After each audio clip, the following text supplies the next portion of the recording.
একেবারে এই মুহূর্তে একডালিয়া এভারগ্রিনে দাঁড়িয়ে রয়েছি এবং নিঃসন্দেহে একটা কথা বলতে হবে, অন্যান্য বছর ধরে যে সমস্ত যেরকমভাবে তাদের শিল্পীকে তারা শিল্পকে প্রদর্শন করেছেন, এবারও তার কোনো রকম ব্যতিক্রম হয়নি এবং এই যে ভিড় আমরা লক্ষ্য করতে পারছি তারই একটা উদাহরণ নিঃসন্দেহে বলা যেতে পারে। আমাদের সঙ্গে এই মুহূর্তে রয়েছেন একডালিয়া এভারগ্রিনের সভাপতি সুব্রত মুখোপাধ্যায়। সুব্রতদা, প্রথমেই মহাসপ্তমীর শুভেচ্ছা জানাই আপনাকে। পাশাপাশি একটা বিষয় জানতে চাইবো, প্রতি বছর ভিড় আপনারা টেনে আনেন, এবারও তার ব্যতিক্রম হয়নি। ভিড় যত দিন যাচ্ছে বাড়ছে, অথচ থিমের আবহে আপনারা মাতছেন না। এই সাফল্যটাকে কিভাবে আঁকড়ে ধরছেন, টিকিয়ে রাখছেন? আমরা আসল দুর্গা পূজা করি, এই মানুষরা কিন্তু থিমের পুজো দেখতে যায়, কিন্তু দেখেও আমাদের পুজো আসবেই, ওটা দেখবে আর আমাদেরটা দেখবেই।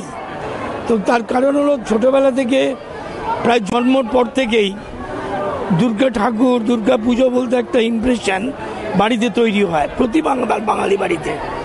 তাদের মাথায় যে দুর্গা ঠাকুর আছে, দুর্গা পুজো আছে, সেটা আমাদের এখানে পায়। যার জন্য আমরা কোনো জায়গায় এই প্রাইজটার জন্য আবেদন করিনি, কিন্তু মানুষ প্রাইজ দিয়ে যায়।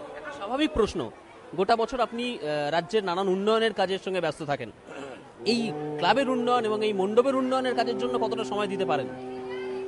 আমি একবার করে সময় দিই, কিন্তু এখানে একটা টিম আছে, তারা এক্সিকিউটটা তারা করে, ইমপ্লিমেন্টটা তারা করে, আইডিয়াটা আমি দিয়ে দিই।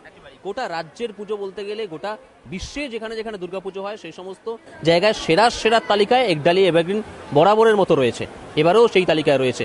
আপনার কি মনে হয় যে মানুষকে টেনে আনছেন বারবার, মানুষ এখানে আসছে, ক্লাবের অন্যান্য যারা সদস্য রয়েছে তাদেরকে কি বলবেন?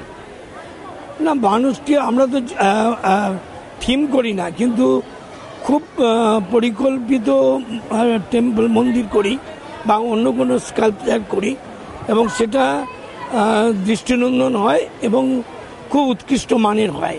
যেমন এবারে আমরা এর মন্দির করেছি, মীনাক্ষীর মন্দির করেছি। তুমি যদি লক্ষ্য করো দেখবে একদম ছবি মিলিয়ে নিতে পারবে অরিজিনাল মীনাক্ষীর সঙ্গে আমাদের মীনাক্ষী, এবং লোকে মুগ্ধ হয়ে সেটা দেখে। আমাদের আলো চন্দননগর থেকে আসে এবং অতি আধুনিক নিয়ে আসি। এইভাবে আমরা এগুলোতে আমরা অতি আধুনিকতার সঙ্গে চলি।